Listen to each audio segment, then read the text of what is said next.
Santíssimo nosso Deus, te damos graças nesta hora pela maravilhosa proteção que o Senhor nos deu. Pedimos que o Senhor possa nos instruir nessas maravilhosas lições, nos preparando para o tempo do fim. Abençoe a nós, abençoe também aos irmãos que nos acompanham. Em nome de Jesus. Amém. Amém. Saudações a todos que nos acompanham neste que é o nosso e o vosso canal IAG Moçambique. Se você não está inscrito no canal, subscreva-se já, porque há muitas novidades que nós compartilhamos aqui neste canal, desde as lições da Escola Sabatina, assim como os eventos finais.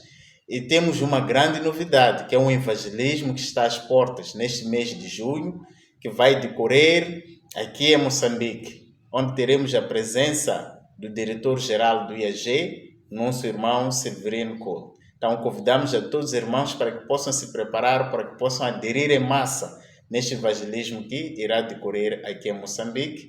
Mas iremos brevemente dar mais detalhes no que concerne a hora, assim como a data da realização deste evangelismo. Mas, desde já, preparem-se, porque o mês de junho vai acontecer o grande evangelismo aqui em Moçambique, do IAG. E estou aqui com os nossos irmãos, o irmão Rogério, que vocês conhecem muito bem. É um prazer sempre estar aqui consigo, irmão Rogério. Pode saudar os nossos irmãos. Muito obrigado, irmão Cipriano. Prazer é tudo meu fazer parte desta plataforma e também convidar ao meu querido irmão e irmã que está aí em casa para que juntos possamos dar a lição da Escola Sabatina. Seja mais uma vez bem-vindo, querido irmão e irmã. Muito obrigado. Lembrar que encontrei um adolescente que disse: o professor Rogério me apresentou o vosso canal, gostei, estou lá inscrito, estou a acompanhar as lições. Então, nós queremos incentivar a todos que estão inscritos no canal para que possam compartilhar, não é, com os outros e convidar os outros, os demais, para que possam também virem fazer parte desta grande família. Temos também a companhia do nosso irmão, o irmão Luís. É sempre um prazer, irmão Luís, contar com os seus comentários. O irmão Luís está preparado? Muito bem, sejam todos bem-vindos. Obrigado, irmão Cipriano.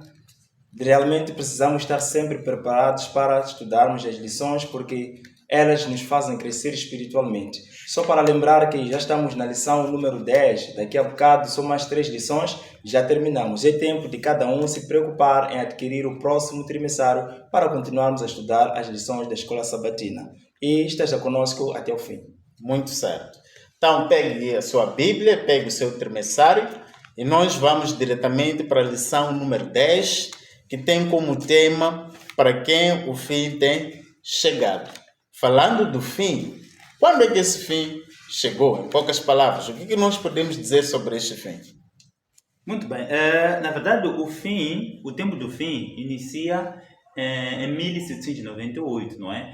Estamos a falar de 1260 anos da supremacia papal, que inicia em 538, não é? Quando a última tribo bárbaro, não é? Estamos a falar dos ostrogodos, não é? Foram derrotados pelo Império Romano, não é? E depois, a partir daí, começa a supremacia papal dos 1260 anos, que terminam, não é? Em 1798, não é? Nesse 1798 aconteceram muitos eventos, posso dizer, aconteceram muitos eventos que provavelmente vai se debater ao longo da lição, mas um desses eventos é a prisão do Papa Pio VI, não é? Pelo general Berthier, isso na França.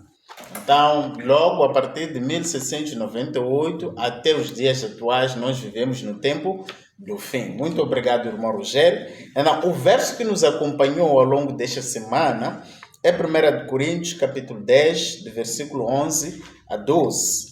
1 Coríntios 10, de 11 a 12. Lemos o seguinte: que estas coisas aconteceram com eles para servir de exemplo e foram escritos como advertência a nós, para quem o fim dos tempos tem chegado. Por isso, aquele que pensa estar em pé, veja que não cai. Então, nós encontramos aqui que desde 1798 para cá, nós vivemos no tempo do fim. Vários eventos já aconteceram.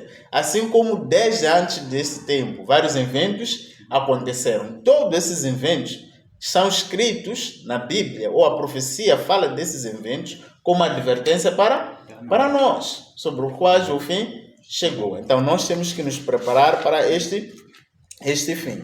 Então, na lição de domingo, temos a ira do Cordeiro. Porque quando nós falamos do fim, nós sabemos claramente que o fim acontece justamente com a volta de Jesus. Não, qual será a reação das pessoas que não terão aceitado a Jesus Cristo como seu Salvador? Qual será a reação dessas pessoas? Então nós vamos ler o Apocalipse 6, 12, 17, para os irmãos poderem esclarecer aos nossos irmãos lá em casa como é que as pessoas vão reagir diante dos últimos eventos, não, dos eventos finais diante da volta de Jesus. Apocalipse 6, de 12 a 17.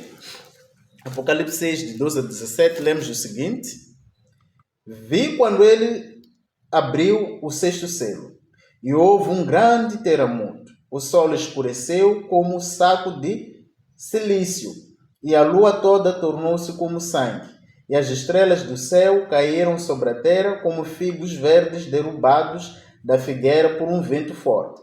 O céu recolheu-se como um rolo, e todos os montes e ilhas foram removidos de seus lugares. Os reis da terra, os nobres, os chefes militares, os ricos, os poderosos e todo escravo e todo homem livre esconderam-se nas cavernas e nas rochas das montanhas, e diziam aos montes e rochedos: caia sobre nós, escondei-nos da face do que está assentado no trono e da ira do Cordeiro, porque chegou o grande dia da ira deles. Quem poderá subsistir? Eis a questão: quem poderá subsistir?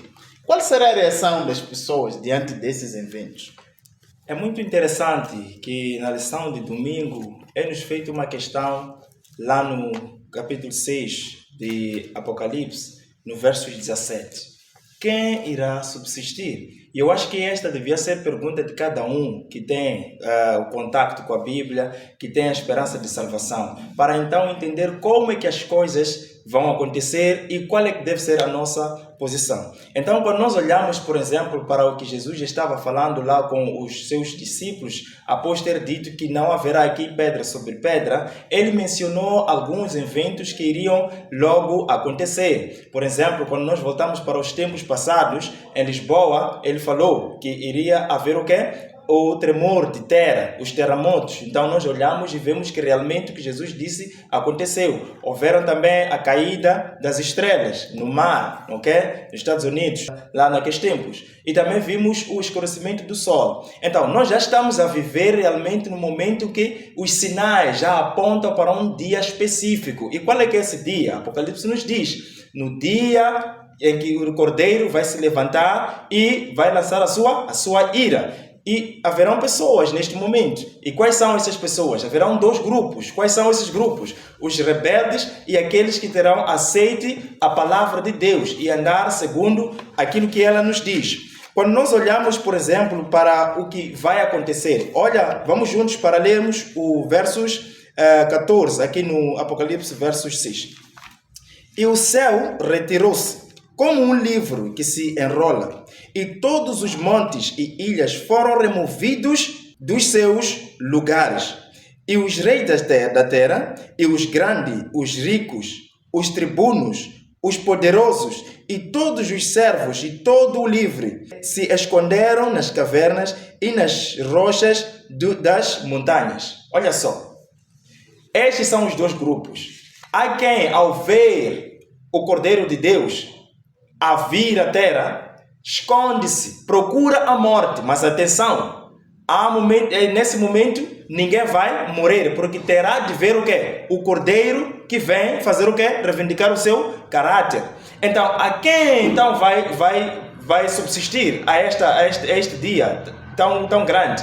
Quando nós lemos, por exemplo, no Apocalipse capítulo 14, de versos 6, 7, nós vimos o anjo que se levanta com o evangelho eterno, pregando a todas as pessoas para que todos venham adorar ao Deus Criador. Quando nós vamos, por exemplo, para o livro de Gênesis, logo no versículo 1, encontramos Deus dizendo que Ele é quem criou os céus e a terra. Então todos nós somos chamados para podermos adorar o Deus, o único Deus. Agora, quem subsistirá? Vamos então para lermos o versos 3 do capítulo 1 no Apocalipse, só para nós voltarmos um pouco.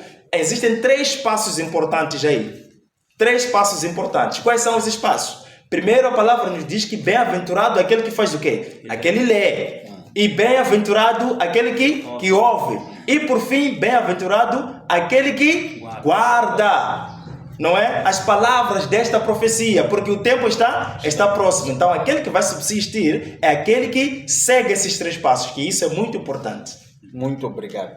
Agora, quando nós olhamos para a imagem do Cordeiro, nós estamos a falar de Jesus Cristo. Exato. Mas, porém, esse Jesus Cristo que é apresentado na Bíblia como um Deus de amor, como um manso, as pessoas aqui fogem dele. Qual é o motivo que faz com que essas pessoas tenham essa reação diante da volta do Jesus Cristo? Muito bem. Na verdade, a reação é que muitas pessoas não chegaram de guardar aquilo que são os mandamentos de quê? Do próprio Jesus Cristo, que é o próprio Deus, não é? Em que sentido? Por exemplo, quando diz que os príncipes, os governantes, não é? Os reis, eles vão o quê? Vão fugir e vão dizer o quê? As rochas e os rochedos caiam sobre quem? Sobre nós. Agora, os que na verdade vão se lamentar são o quê? São os ímpios. Estamos juntos, não é? Aqueles que não guardaram os mandamentos de Deus, que não colocaram os mandamentos de Deus no seu coração. Nós sabemos que temos o selo de Deus, não é? Que é o próprio sábado, que lá nos mostra que Deus é o próprio Criador, não é? E é o próprio Redentor. Quando falamos do descanso em que Jesus Cristo teve quando ele estava na sepultura, não é? Que mostra a sua redenção. Agora, todos aqueles que vão dizer caiam sobre nós, rochas, porque eles tiveram conhecimento e de alguma forma não chegaram de praticar o conhecimento que eles tiveram. Muito bom. Em suma, nós podemos dizer que o motivo central é o pecado. Quando nós lemos Gênesis 3:8, nós vimos que depois de Adão e Eva terem pecado, ao ouvir a voz de Deus, a primeira coisa que eles fizeram foi se esconder. Então, essas pessoas aqui vão se esconder porque eles rejeitaram o conhecimento. E aconselhamos até a se ler o livro de Provérbios. Podemos só ler alguns versículos aqui.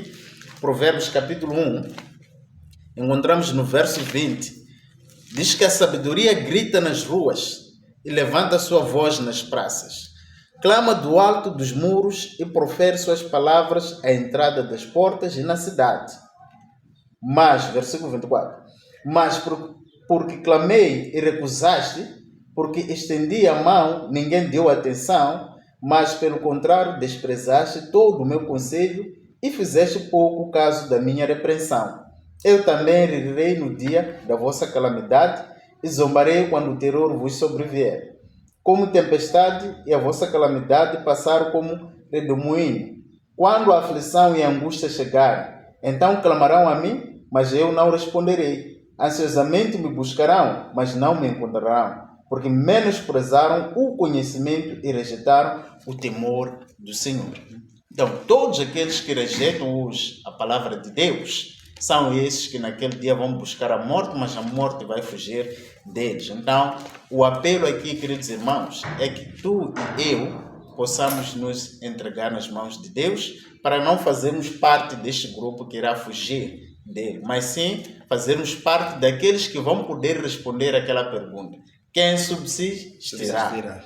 Na lição de segunda-feira, dando continuidade a esses eventos finais, que faz com que as pessoas possam subsistir ou possam fugir da era do Cordeiro, encontramos o evangelismo de Noé.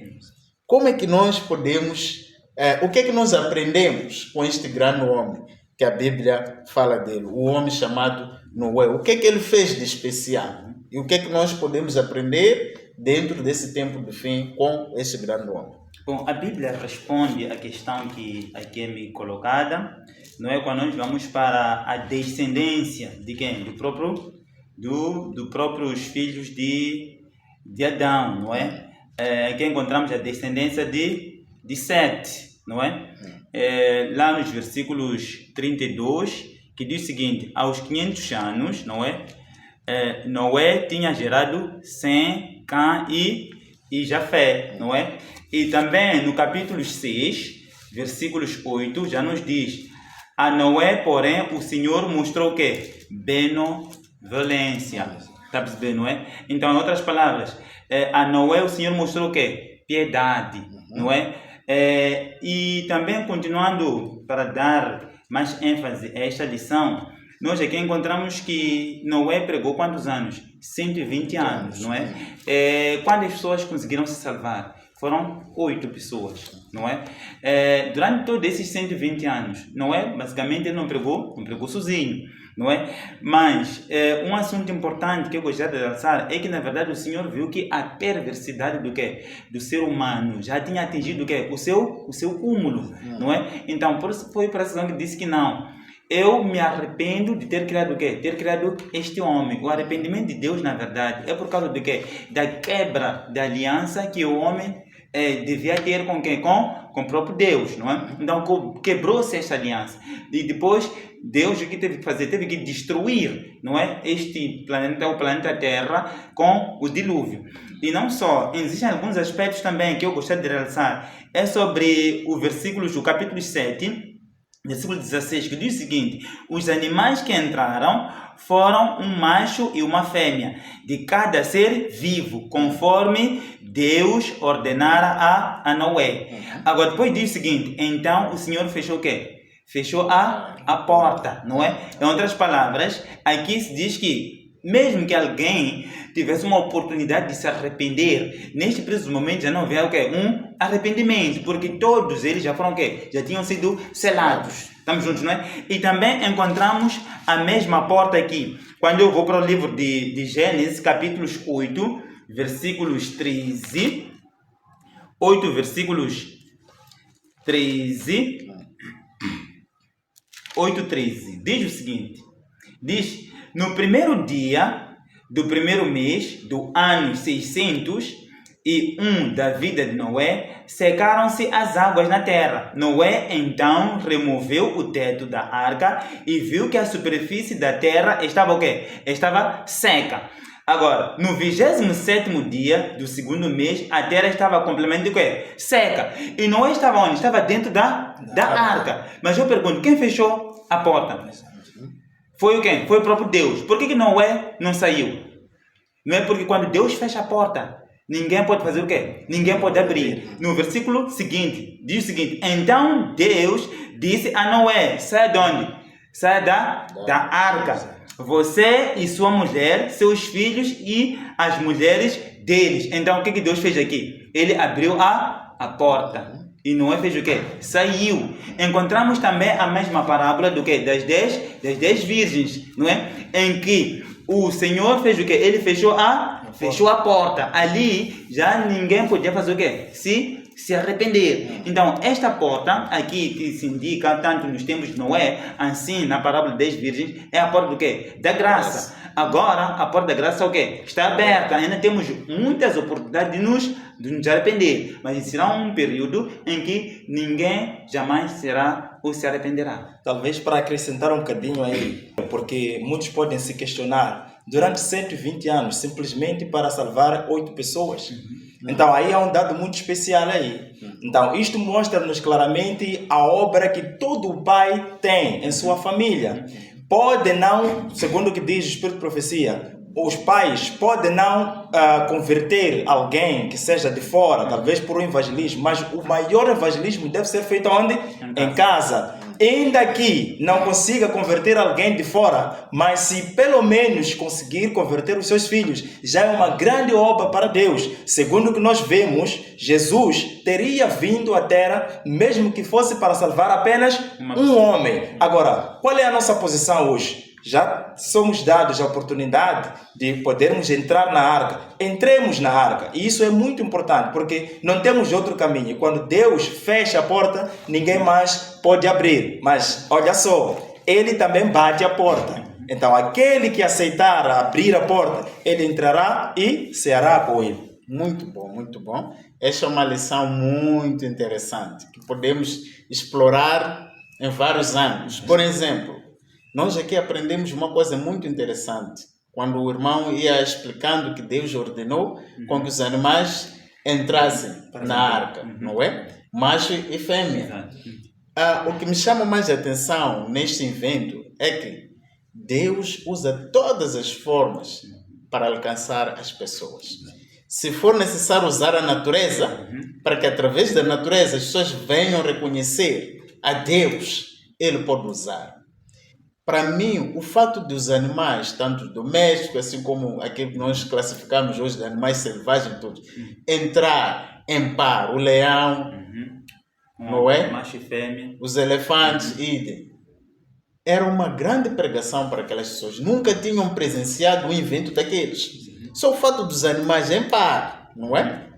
Chama a dizer que na família desses animais, apenas só saíram macho e fêmea. O restante permaneceu. E foram entrar de forma ordenada onde? Na arca. Isso era uma grande pregação para aquelas pessoas despertar que algo está para acontecer. Mas mesmo assim, rejeitaram. Exato. E a demora também encontramos aqui. Porque Noé, quando entra na arca, não é? No capítulo 7, no versículo 10, diz que o dilúvio só veio 7 dias depois. Chama a dizer que Deus é um Deus longânimo, não é? Logo que Noé entrou e a sua família entrou, a porta da arca não fechou assim, não. Permaneceu mais 7 dias, dando chance aos que ainda estavam de fora, mas também testando a fé daqueles que estavam dentro, não é? Para dizer que nós devemos ser pessoas persistentes na nossa crença.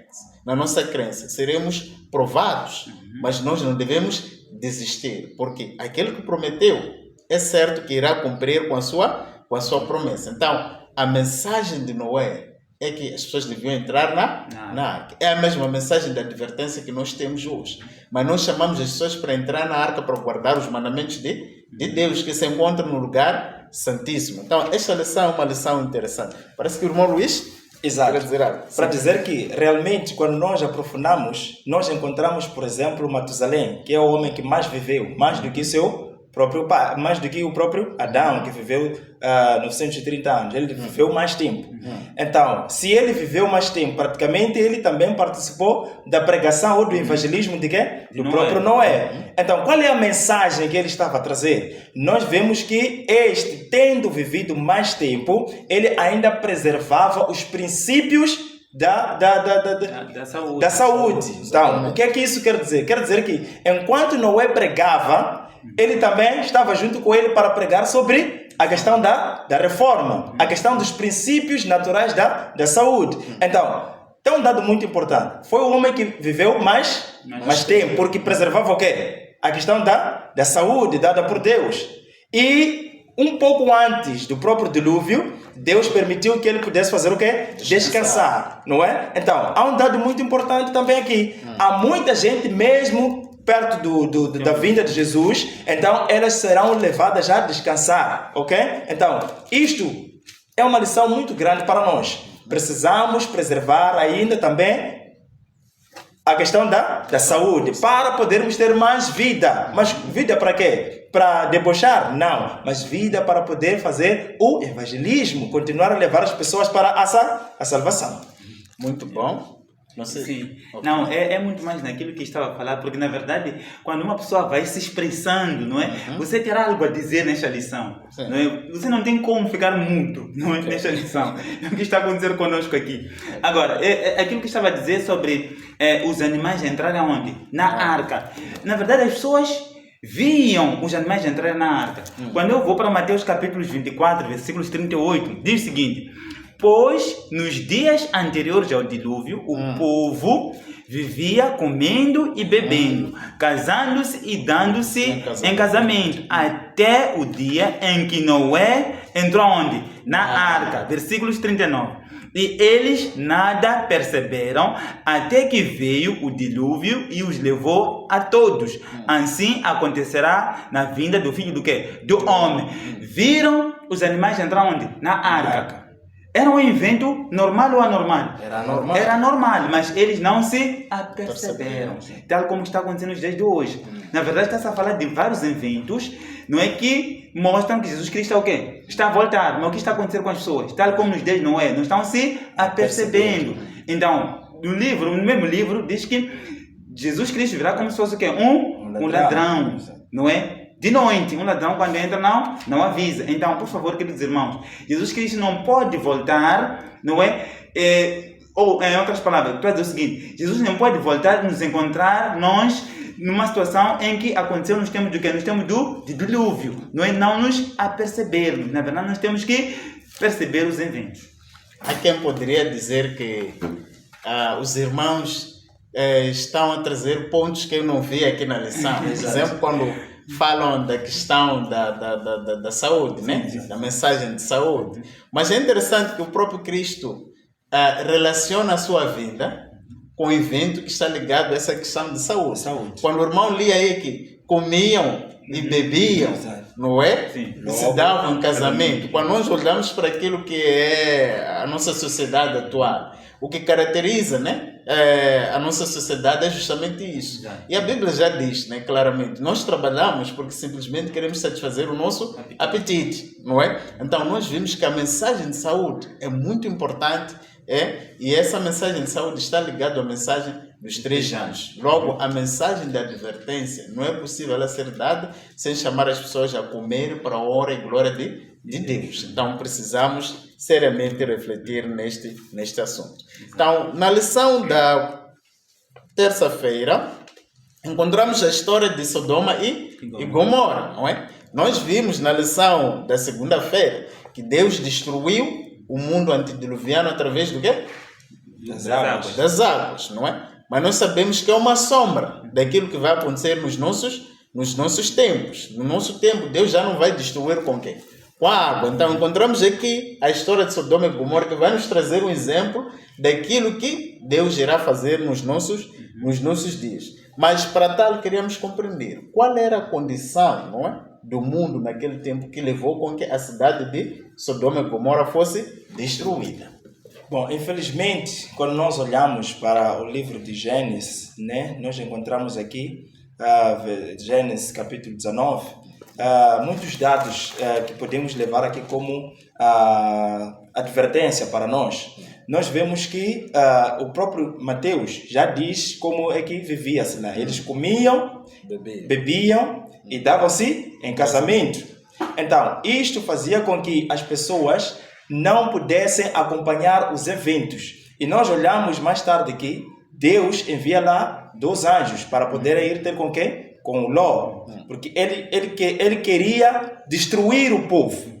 Então, queria destruir a terra, porque estava totalmente corrompida. Mas olha aqui, o próprio Ló teve um papel muito importante.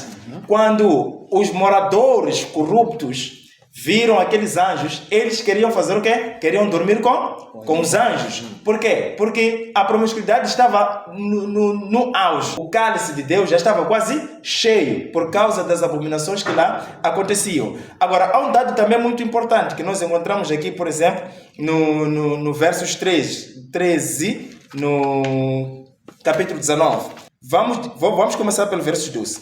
Então disseram aqueles varões a Ló: tens alguém mais aqui? Teu genro e teus filhos e tuas filhas e todos quanto tens nesta cidade, tira-os fora deste lugar. Por quê? Porque nós vamos destruir este lugar, porque o seu clamor tem engrossado diante da face do Senhor, e o Senhor nos enviou a destruí-lo. Então, veja aqui, Ló, ao receber aqueles 2 anjos, teve uma pregação de quê? De advertência. Estava a dizer o quê? Saiam, tira toda a tua família, não é? Para poderem ser salvos, porque Deus irá destruir esta cidade. Então, quando Ló olhou, ele viu, na verdade, minha família tem que sair. Então, os pecadores, ou aqueles que haviam se corrompido, queriam aumentar cada vez mais o pecado. Então Deus irou-se contra aquela cidade. Então Deus permitiu que Ló pudesse sair. Mas agora a questão seria, mesmo que tenham sido anjos de forma direta, será que Ló foi obrigado a sair? Obviamente que não. Ele teve que ouvir a advertência e sair. Então, ao sair Ló, nós encontramos mais tarde a história da própria esposa. Então, ainda encontramos aqui 2 grupos que, mesmo com a advertência, ainda se olham para onde? Para trás. Então, esta mulher de Ló é um exemplo que nós devemos não tirar dos marcos antigos, olhar e também ver qual é que deve ser a nossa posição. Então, Ló e a sua família, menos a esposa, eles tiveram a salvação. Mas a esposa, porque ainda tinha a sua mentalidade naquelas coisas que lá se viviam, ela ficou. Não será o mesmo caso que vai acontecer conosco hoje? Quando Deus tem advertido, saiam desta vida e aliem-se a Deus, porque virá o dia da ira do Cordeiro. Então nós ainda vamos permanecer lá. A orientação de Deus é que nós, como Ló também preocupou-se em tirar, seja você pregador, seja você pai de família, também tem que se preocupar em tirar a tua família, porque a ira de Deus daqui será derramada. Muito bem. Sabe, é uma das mulheres que é lembrada, não é? Na Bíblia. Diz que lembra-se da esposa de quê? De Ló. Não é uma mensagem muito importante que Jesus Cristo deixou para quem? Para nós. Agora, falando em promiscuidade, aquilo que o irmão estava a dizer aqui, em paralelo, quando nós vamos para o livro de Juízes, capítulo 19, olhamos que tudo que aconteceu com os de Sodoma e Gomorra aconteceu também aonde? No livro de Juízes 19, 20 e 21. Só alguns trechos aqui. 19, versículo 22. Livro de Juízes diz o seguinte: quando estavam entretidos, alguns vadios da cidade cercaram a casa. Esmurando a porta, gritaram para o homem idoso, dono da casa: traga para fora o homem que entrou em sua casa, para que tenhamos relações com quem? Com ele. Não foi isso que aconteceu lá em Sodoma? Exatamente. Continuou: o dono da casa saiu e lhes disse: não sejam tão perversos, meus amigos, já que esse homem é meu quê? É meu hóspede. Não cometam essa loucura. Vejam aqui, está minha filha virgem e a concubina do meu hóspede. Eu as trarei para fora, ou as trarei para vocês, e vocês poderão usá-las e fazer com elas o que quiserem. Tal como aconteceu com o quê? Com Ló. Disse: eu tenho o quê? Minhas filhas, aqui minhas duas filhas que não conheceram o quê? Nenhum homem. Aqui também diz: tenho minha filha virgem e a concubina deste meu hóspede. Eu posso trazer para fora. Vocês podem fazer o quê? O que vocês quiserem. Sabem, queridos, essa história é muito triste, porque quando nós vamos adiante, percebemos que quase uma tribo, porque esses vadios aqui eram da tribo de Benjamim, quase uma tribo era para ser o quê? Destruída. Está percebendo, né? Por causa do que aconteceu aqui. Porque depois acabou, o hóspede, neste caso, acabou tirando o quê? A concubina para fora. Fizeram, na verdade, aquilo que bem entenderam. E acabou morrendo onde? Na porta. Não é? Então, quase uma tribo era para ser o quê? Exterminada por causa deste caso. Então, este caso aqui, senhores, quando falou aqui da promiscuidade, de homens, não é? Querem manter relações sexuais contra homens, não é? Então, o que Deus quer? O que Deus faz? Abomina isto. É abominável para quem? Para Deus. Tal como aconteceu em Sodoma e Gomorra, não é? Aquelas duas cidades foram destruídas. E também nos tempos de hoje, o que Deus vai fazer? Vai destruir todo o quê? Todo ímpio. O que nós temos que fazer agora é nos arrependermos. Então, para dizer que realmente nós estamos a viver como aquele tempo. Hoje em dia é permitido para algumas religiões o casamento de homem entre homem. Não é? Então, estamos na verdade a caminho de lá. E a ira de Deus vai descer sobre nós. Mas devemos ter esta atenção. Ok? O que eu achei interessante é o que o verso Auro diz, que todas as histórias aqui foram escritas como advertência para nós. Exato. Quando nós olhamos aquilo que aconteceu com Ló, podemos tirar uma grande lição, não é? E, sobretudo, daquilo que está a acontecer ou está para acontecer no nosso tempo. A Bíblia, quando nós lemos em Gênesis, nos mostra duas instituições gêmeas, não é? Que Deus instituiu. Estamos a falar do casamento e do sábado. Então, nós vimos aqui uma contrafacção, não é? Significa que quando Deus estabeleceu o casamento, o que veio depois foi o sábado. Quando nós lemos a história de Ló, nos mostra sobre o fim para aquele tempo. O fim tinha chegado, não é? Sim. O juízo de Deus, o tempo da graça havia esgotado. Nós iremos ver qual foi o papel de Abraão, por exemplo, porque Deus não destrói antes de dar oportunidade. Ou seja, Deus já havia concedido todas as oportunidades possíveis, mas o fim havia chegado. Então nós vimos o que veio primeiro. É uma contrafacção de uma das instituições gêmeas, não é? Que é o casamento. Então nós vimos que Deus estabelece o casamento entre o homem e e mulher, mas no tempo de Ló, em Sodoma e Gomorra, o homem casava com o homem, a mulher com a mulher. Nós estamos a ver isso nos nossos dias. O que nos mostra que se é uma instituição gêmea de contrafacção, qual será o segundo gêmeo desse casamento homossexual? Será o quê? Estamos a falar do decreto dominical, a instituição do domingo, como dia de repouso e adoração pela lei. Então, isso vai trazer o decreto dominical. E nós vamos ver que Deus coloca o fim quando esse tipo de movimento começa a fazer o quê? A bater a porta. Mas a porta de onde? A porta da sua casa, a porta da sua igreja. Foi quando eles quiseram arrombar a porta de casa de quem? De Ló, que era o representante de Deus dentro daquela comunidade ímpia. Foi onde Deus disse: para, já chega. Então, temos que ter muito cuidado. A igreja é advertida através desse ensinamento do tempo de Ló. E encontramos na quarta-feira o juiz de toda a terra. Deus nos adverte porque realmente Ele é o juiz de toda a terra. Então, vamos ler aí em Gênesis capítulo 18. Quando nós lemos o Gênesis capítulo 18, encontramos aquilo que foi o papel do Abraão diante da mensagem que ele recebeu daquilo que iria acontecer com Sodoma e Gomorra. Que lições nós extraímos, né, desta lição, o juiz de toda a terra, tendo em conta aquilo que foi o papel do Abraão? Exato. Muito bem. Quando nós vamos aqui lendo o capítulo 17, o capítulo 18 e 19, não é? Do livro de Gênesis, não é? Aqui encontramos que Abraão, ele recebeu o quê? 3 seres, não é? Na sua casa. Eram pessoas como cada um de nós, não é? Então, o que Abraão fez? Ele recebeu essas pessoas que estavam andando aonde? Na rua, não é? Ele disse que não, deixa eu ir ao encontro de quem? Ao encontro desses homens. Encontramos que Abraão era um hospitaleiro, não é? Assim como aconteceu com quem? Com Ló. E um fica aonde? Com Abraão. E os dois, já no capítulo 19, foram para onde? Para a cidade de Sodoma, não é? Quem é este que ficou? Era o próprio Jesus Cristo, não é? Então, quando nós vamos para o livro de capítulo 18 de Gênesis, neste caso, versículo 17, quando nós vamos para o livro de Gênesis, capítulo 18, versículo 17, diz o seguinte: então o Senhor disse: esconderei de Abraão o que eu estou para fazer? Abraão é conhecido como o quê? Como o homem do quê? Da fé, não é? Ele tinha uma ligação íntima com Deus. Diz: não, será que eu vou esconder o que eu tenho para fazer em Sodoma para o Abraão?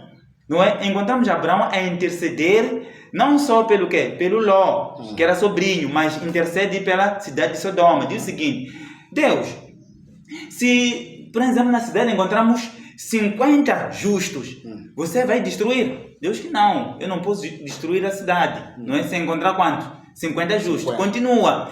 Deus, me desculpe se eu te importunar, não é? E se encontrar 45, será que Deus pode destruir? Diz que não. Não é que? Não é destruir. E Abraão continua: Deus, eu acho que estou longe demais. Me desculpe por eu ser pecador. Não, e se encontrar 30, Deus vai destruir? Diz que não, Abraão, não vou destruir. E 20, não vou destruir. Mas olha só, a cidade foi o quê? Destruída. Por quê? Porque simplesmente, quantas pessoas lá? Saíram 4. Mas uma voltou para onde? Para trás. Queridos, é uma lição muito importante aqui de intercessão, não é? De Abraão. Mas quem perdoou os pecados? Não foi Abraão. Foi o quê? Foi o próprio Deus. Mesmo que nós intercedamos pelos nossos irmãos, quem vai perdoar os pecados é quem? É Deus, porque Ele conhece o quê? Conhece o coração de cada ser humano. Não é? É o que acontece aqui nesta lição da quarta-feira. Sim, porque quando nós olhamos, por exemplo, na compaixão que Abraão teve com aquele povo, nós vemos aí o exemplo, porque Jesus é compassivo. Por isso, em Timóteo, ele diz claramente que ele não queria que ninguém perecesse, mas que todos viessem o quê? Ao arrependimento. Então, esta longanimidade de Abraão mostra-nos o original em Cristo Jesus. Então, este tempo que somos dados é o tempo em que Jesus está intercedendo pelo povo. Mas entenda que este tempo é o tempo também da graça, para que todo aquele que quer receber a salvação, então possa se arrepender dos pecados e entrar no caminho e guardar os seus mandamentos. Então, este dado é-nos muito importante para que nós possamos então seguir, não é? O exemplo do próprio Ló, que no fim ele aceitou a advertência que traziam os anjos. Muito bom. É interessante que antes do juízo vem a intercessão. Antes da intercessão vem a advertência. Ou seja, primeiro Deus adverte e há uma intercessão que ocorre para que haja um selamento daquele que ouviu a advertência, se intercedeu por ele e ele aceitou, não é? Os méritos de Cristo. Aí é selado como aquele que aceitou a Jesus Cristo como seu Salvador. Então, é aí onde já vem o quê? O juízo, que é para aqueles que ouviram a advertência, mas não viveram de acordo com ela. O irmão Rogério dizia uma coisa interessante, que apesar de Abraão interceder, não é ele que perdoava o quê? Os pecados. Mas por que Deus decide que eu tenho que informar Abraão? Isso me chama muito a atenção e me leva à questão do juízo comprovativo. Quando nós estivermos lá no céu, vamos poder saber por que o pastor X, por que o irmão X, por que o ancião X, por que o meu amigo, minha esposa, meu marido não estão aqui no céu. Deus vai nos dar a oportunidade de podermos ver as oportunidades que Ele nos deu. Quando Ele dá espaço a Abraão de questionar, se encontrar 50, ele vai, se encontrar não há nenhum problema, vou salvar. Mas não há. Então significa que os livros vão ser abertos e nós vamos poder testemunhar. E aí Abraão, com certeza, testemunhou que Deus é justo. Exato. Deus é justo. Então nós teremos essa oportunidade. Então precisamos ouvir a mensagem de advertência, porque essas cidades são sombra daquilo que vai acontecer nos nossos dias. E antes de entrarmos na última lição, só gostaria que lêssemos o texto aqui de Lucas, porque quando nós estamos a acompanhar a lição, vai nos trazendo Mateus, não é? Que nos fala da questão do tempo de Noé, onde as pessoas comiam, bebiam, compravam. Mas aqui já estamos a falar de Sodoma e Gomorra. A abordagem que o Lucas, no capítulo 17, ele traz é muito mais interessante, tendo em vista para o nosso tempo, não é? Lucas capítulo 17, nós lemos no versículo 28. E também como aconteceu nos dias de Ló, comiam, bebiam. Depois acrescenta o detalhe que nós não vimos lá em Mateus. Compravam e vendiam, plantavam e construíam. Mas no dia em que Ló saiu de Sodoma, do céu choveu fogo de enxofre, destruindo a todos. Assim será no dia em que o Filho do Homem se manifestar. O que nós podemos dizer desse detalhe específico que é acrescentado aqui? Comprar e vender. O que podemos dizer? Bom, quando nós olhamos, por exemplo, na colocação da marca da besta em Apocalipse, nós encontramos aí uma proibição para aqueles que não se deixam levar com aquilo que são os dogmas que o mundo vai colocar como uma imposição. E nós sabemos que será promulgado daqui a pouco o decreto dominical, em substituição ao dia original, ao dia certo de adoração ao Deus Criador, que é o sábado. Então, como sinal, ou como a marca da besta, que sabemos que é o domingo, que é a adoração ao sol, que é colocado por Satanás, as pessoas que não tiverem esse sinal, que não aceitarem este sinal, ok? Ou esta adoração falsa, eles serão impedidas de comprar e vender. Então, Lucas está aqui a nos advertir quanto a este tempo. Então, a destruição virá para aqueles que, depois de ter se separado os dois grupos, aqueles que não aceitaram, aqueles que terão caído nesse engano, então esses sim é que vão receber a ira de Deus. Porque mais do que casar-se, vender, temos também a questão de comprar. Como é que tu poderás comprar naquele momento? Precisarás de aceitar a marca da besta. Então, quando nós estudamos, por exemplo, no livro Grande Conflito, vemos que nos últimos tempos, muitos adventistas que não terão se firmado na verdade,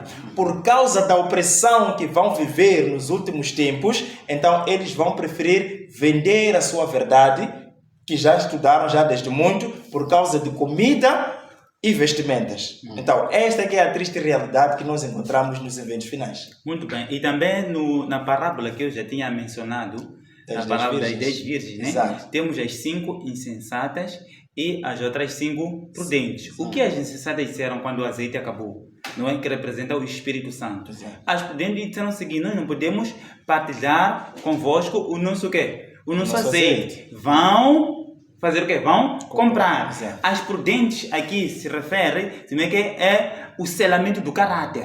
Não é? Esse é o primeiro selamento que Deus vai fazer. Não é? O selamento do quê? Do caráter. Que na verdade nós teremos vencido o quê? O pecado. Assim que nós encontramos no livro de Jó, capítulos 1, versículos 22, não é? Em que tudo que aconteceu com Jó, ele não pecou. Então, quando nós encontramos aqui as 5 insensatas, elas foram para onde? Foram comprar o quê? O azeite. Exato. Não é? Me diz uma coisa, aqui quando nós vamos ao fundo, vamos perceber que quem terá a marca da besta, não é? Vai poder fazer o quê? Vender e também vai poder fazer o quê? Comprar. Exato. Não é? E elas foram comprar. Exato. E quando voltam para entrar lá, para comemorar as bodas, Exato. o que aconteceu? A porta estava o quê? Já estava fechada. Exato. Está a perceber, não é? Então, atenção com aquilo que nós fazemos nos dias de hoje, que pode comprometer a nossa salvação. E talvez porque quando se trata de vender, já nos vem em mente, ainda que estejamos a falar de profecias, já nos vem em mente um lugar onde muitas pessoas estão vendendo, não é?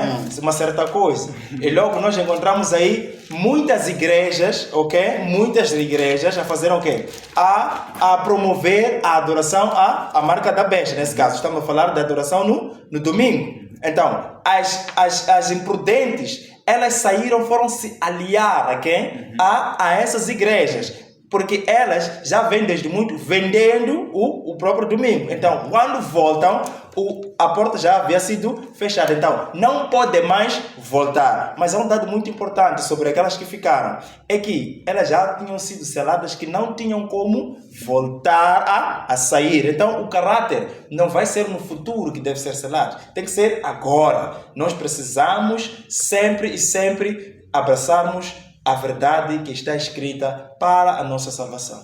Muito certo. Se calhar só para deixar bem claro, até agora ninguém tem a marca da besta. Exatamente. Okay? Então, até agora ninguém tem a marca da besta. Exato. Então, uma das coisas também que podemos ver aqui nesta lição é que fica claro que os ímpios um dia serão destruídos. Quando eu estudava essa lição, a primeira coisa que me veio na mente é o Salmos 73, os Salmos de Asaf, não é? Quando ele diz, no verso 3, diz que pois eu tinha inveja dos arrogantes ao ver a prosperidade dos ímpios. Eles não têm problemas, o corpo deles é forte e sádio. Não passam pelas tribulações dos mortais, nem são afligidos como os de mais homens. Mas o mais interessante aí é que ele encontra a resposta, não é? No verso 13, ele diz o seguinte: por certo, ao analisar todo esse cenário, ele diz no verso 13, por certo, em vão que tenho mantido puro o quê? O coração e lavado as mãos na inocência. Lembrar que os habitantes de Sodoma e Gomorra não mantinham puro o quê? O coração. E aí ele continua, pois todo dia tenho sido afligido e castigado a cada manhã. Mas a resposta vem quando descemos no verso 16. Diz que quando me esforçava para compreender isso, achei que era uma tarefa muito difícil para mim. Até que entrei aonde? No santuário de Deus. Então compreendi o destino deles. Quem? Dos ímpios. Então, aqui nesta lição fica claro que os ímpios serão destruídos. E para nós, o que é que nós tiramos como advertência? Primeiro é a localização. As cidades são viveiros do quê? Do mal, do mal. Por isso que quando nós recuamos para trás, vimos que Ló escolheu, não é se estabelecer lá. Diferente do Abraão. Não, temos aqui a mensagem também da advertência para nós no que diz respeito à localização de habitação onde nós escolhemos. Nós acompanhamos o fogo que destruiu a cidade de Califórnia, não é? Houve um fogo que assolou mesmo os Estados Unidos. Estamos a falar ainda deste ano, não é? Então, as cidades são viveiros do quê? Do mal. E temos tido muitas advertências para que possamos sair delas e seguir. E para terminar esta lição, nos diz que a filha de Deus se corrompeu mais do que Sodoma. Quando lemos aí o Ezequiel. O que significa que nós devemos ter muito cuidado, devemos nos examinar. Porque podemos olhar muito, Babilônia, as filhas da Babilônia. Enquanto nós estamos em Israel, mas não somos os remanescentes. Porque Deus diz que ainda que Israel seja como a areia do mar, o que será salvo é o remanescente. Então nós precisamos libertar-nos dessa besta que está dentro de nós, não é? Deixarmos o eu e permitir com que o Espírito Santo possa nos conduzir. E vamos para a nossa lição final, que é quinta-feira, o juízo pré-advento. Quando nós falamos do juízo pré-advento, estamos a falar do juízo investigativo. Como é que vai ocorrer? O que é que os irmãos têm a dizer sobre o juízo pré-advento? Muito bem. Na verdade, nós temos que ir para a Bíblia, não é? Para falarmos sobre o juízo pré-advento. Quando nós vamos primeiro para o livro de Esdras, capítulo 6, versículos 14. Esdras, capítulo 6. Versículos 14. Quem encontrou pode ler aí. Assim diz a palavra do Senhor, Esdras 6, 14, versículo 14. Assim os líderes dos judeus continuaram a construir com êxito, encorajados pela profecia do profeta Ageu e do profeta Zacarias, filho de Ido. Construíram e concluíram o templo, conforme a ordem do Deus de Israel e conforme os decretos de Ciro, de Dario e de Artaxerxes, reis da Pérsia. Exatamente. Muito obrigado. O que acontece? Aqui temos 3 decretos.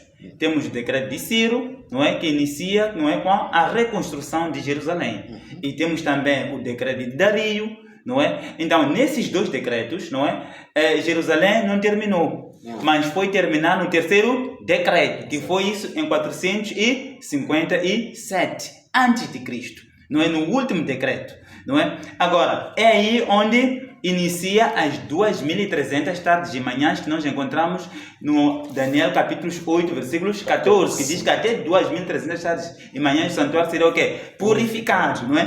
Então, quando nós estendemos, que é a profecia mais longa da Bíblia, vai até 1844, em que Jesus Cristo, não é, conforme houve aquele desapontamento, que nós vamos encontrar também no Apocalipse capítulo 10, não é, que depois, por fim, o que o próprio Deus disse? Diz que profetize, não é? Mas, não é? Fale sobre a volta de quem? A volta de Deus, não é? Ou de Cristo. Em que aquele livrinho ia ser o quê? Ia ser bom, não é? Aonde? Na boca. E amargo aonde? Ao engolir, no estômago, neste caso. Que eles falaram sobre a volta de Jesus. E ao falar da volta de Jesus, aquilo é doce, como mel. Não é? Mas ao engolir ia ser amargo. Isso quer dizer, no desapontamento, não é, que eles esperavam a volta de Jesus, não é? E Jesus Cristo não voltou no dia 22 de outubro de 1844. Mas eles, na verdade, fizeram um evento, não é? A data estava correta, não era a volta de Jesus, mas sim, Jesus Cristo estava a sair do lugar santo para o lugar santíssimo, onde começava, não é, com o juízo investigativo, que nós estamos a ver o tempo da expiação. Está a perceber, não é? Que este juízo investigativo, não é, começa primeiro com os mortos, neste caso. Então, é importante que nós saibamos sobre o juízo pré-advento. Bom, realmente, o irmão acabou dizendo aqui quase que tudo. Porque quando nós vemos o pré-advento, Jesus vai expiando o caráter e assim vai se fazendo a expiação também dos nossos pecados. Agora, somos chamados a sermos o quê? A sermos pessoas que buscam sempre confessar os pecados e também buscar de Cristo Jesus o caráter apropriado para a entrada do céu, porque o nosso maior objetivo deve ser esse, entrar no céu, ver o nosso Rei, aquele que morreu por nós para poder termos a vida eterna. Muito obrigado. Então, nós encontramos aqui nesse juízo de pré-advento uma esperança para todos aqueles que aceitam Jesus Cristo como seu Salvador. Pois este juízo lhes dá garantia de que essas pessoas vão estar diante do Cordeiro, vão poder subsistir. São esses que respondem à pergunta lá de Apocalipse 6,17. Quem subsistirá? São aqueles que, ao passar por esta fase do juízo, são aprovados através dos méritos de Jesus Cristo. São concedidos vitória sobre o pecado. Antes de Jesus Cristo fazer o quê? Descer do céu para a terra. Quando ele desce, só vem lhes recolher. E esse aí é o desejo de cada um de nós que está aqui, não é? Fazer parte daqueles que vão vindicar o caráter de Deus. Esperamos que também seja o desejo do irmão que nos acompanha aí em casa. Então, nós chegamos ao fim da nossa lição da Escola Sabatina. Queremos, desde já, deixar as últimas considerações com os nossos painelistas, para os irmãos que nos acompanham lá em casa. Lembrar do convite, não é? Ao evangelismo que vai decorrer neste mês de junho, aqui em Moçambique, concretamente na zona da Matola. Muito bem. Em jeito de últimas considerações, até podia deixar aqui o livro de Eclesiastes, capítulos 12, versículos 14, que diz que, pois Deus trará a julgamento tudo o que foi feito, não é? Inclusive tudo que está escondido, seja bom e seja o quê? Seja mau. Exato. Acho que o irmão Luís que está aqui provavelmente queria trazer este versículo aqui para os irmãos, não é? Então, é basicamente isso, queridos irmãos. Não pensemos nós aquilo que nós fazemos nas escondidas, não é? Deus não consegue ver. Então, Deus está o quê? Está vendo. Então, todos nós estaremos perante o quê? Ao tribunal divino para prestar as contas em tudo que nós fazemos. Aqui ainda diz, versos 13: de tudo o que se tem ouvido, o fim é: guarda os mandamentos de Deus e tem fé em Jesus Cristo, porque este é o dever de todo homem. Muito obrigado. E deixamos mesmo como último texto de reflexão a primeira carta de Pedro, no capítulo 4, no versículo 17. Porque chegou a hora de começar o julgamento pela casa de Deus. E se começa por nós, qual será o fim daqueles que desobedecem ao Evangelho de Deus? Será que és obediente ou desobediente do Evangelho de Deus? Que Deus possa abençoar-nos, assim como a vós que nos acompanham no estudo da nossa lição, aqui no nosso canal IEG. E fazemos o convite mais uma vez para subscreverem-se no canal e compartilharem esta lição com os demais, fazendo o convite para que possam fazer parte desta grande família, para que juntos possamos avançar com a pregação do Evangelho. Até a próxima lição.